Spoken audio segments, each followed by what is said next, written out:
Hey everyone, we're back for chapter 35 of the Adventures of Will Irving, Automaton Trouble. Here we go. That's it, Claire exclaimed. He's ready. I can't believe we're actually finished, Will said, wiping the sweat from his brow. Well, what are you waiting for?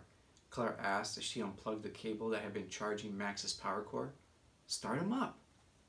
Will remained still, gazing at Max's shiny new body lying on the table. After countless hours of work, they had finally succeeded in completing all of their desired modifications. Thanks to Claire's own special improvements, Max's body was now even a bit sleeker and more streamlined than Atticus's. However, Will had insisted that they still include a revised vest-like chest piece, interchangeable bow-tie interface, and handlebar mustache. A radio transceiver had been integrated into Max's head and was paired to Will's new wrist transceiver, which was sitting on the table next to Max. What's wrong, Will? Claire finally asked as she walked over to stand next to Will. What if he isn't the same? Will hesitantly questioned. Don't worry, Claire reassured. He'll be fine. I told you. His memory core wasn't damaged. Trust me. Claire gave Will a little nudge with her shoulder. Go on, Claire encouragingly whispered. Will stepped over to the table and then slowly reached out and pressed the recessed power button located on the upper left side of Max's torso. After holding the button down for 10 seconds, he heard the familiar whirring sound of Max's electronic and mechanical components powering up.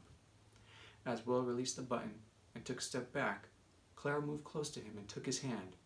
Together they watched as Max opened his eyes, slowly sat upright, and then swung his legs over the edge of the table. William, Claire, you're safe, Max finally greeted as he hopped down from the table and stood tall. Emily, is she's, Will began to say. Suddenly, they heard the sound of the back door slam shut, followed by the sound of feet running toward them. Maximilian! Emily shouted as she sprinted toward the open garage door. Will and Claire separated as they turned and then stepped aside just in time for Emily to leap into Max's waiting embrace. Emily, Max greeted as he spun her around. You're safe. I've missed you, Emily shared. I've missed you too, Max replied. Will, why didn't you wait until we got back? Emily scolded. Sorry, sis, Will apologized. We just wanted to surprise you. Where were you? Max asked as he put Emily down. Henry and Jennifer took me to get ice cream, Emily replied as Hank and Jennifer both emerged from the house. Let me guess. Chocolate, Max said. Nope, pistachio, Emily replied. Max eyed Emily closely for a moment and then smiled. You really did, didn't you? Max said. Uh-huh. I wanted to try something new this time, Emily shared. Good for you, Max praised. Max, Hank greeted as he and Jennifer finally joined the others. Henry, Jennifer, Max greeted. Hi, Max, Jennifer replied. It's good to have you back, Hank said warmly. It's good to be back, Max replied. I guess I have Will and Claire to thank for that. I helped too, Emily chimed in. It was a team effort, Claire noted. Will, Emily, Sam, and Claire's father too, Will added. Without his plans, we wouldn't have been able to spruce you up like we did.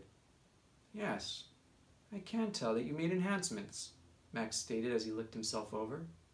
Thank you, all of you. As the group of friends continued to enjoy their moment of reunion, a police siren began to sound in the distance and then grow louder with each passing moment. Eventually, Will could tell that a patrol car had stopped in front of the house. There was a pause in the conversation as everyone became curious as to what was happening. Stay here, Will said to his friends. I'll go check it out. Will quickly made his way to the back door and entered the house. As he approached the front door, he heard the sound of loud, rapid knocking. Who's there? Will called out loudly as he stopped a few paces from the door. It's Anne, Will, answered an urgent-sounding voice on the other side of the door. Recognizing Officer Ann's voice, Will quickly opened the door. As Anne came into view, Will could immediately tell that something was troubling her. Over in the patrol car parked along the sidewalk, Alistair was sitting in the driver's seat, communicating over the vehicle's radio handset. Anne, what's wrong? Are you okay? Will asked as he quickly stepped out onto the porch. I'm fine, Anne replied, but there's trouble in town. Will Sally? Will asked. Worse, Anne stated, shaking her head. A giant automaton is heading toward the city.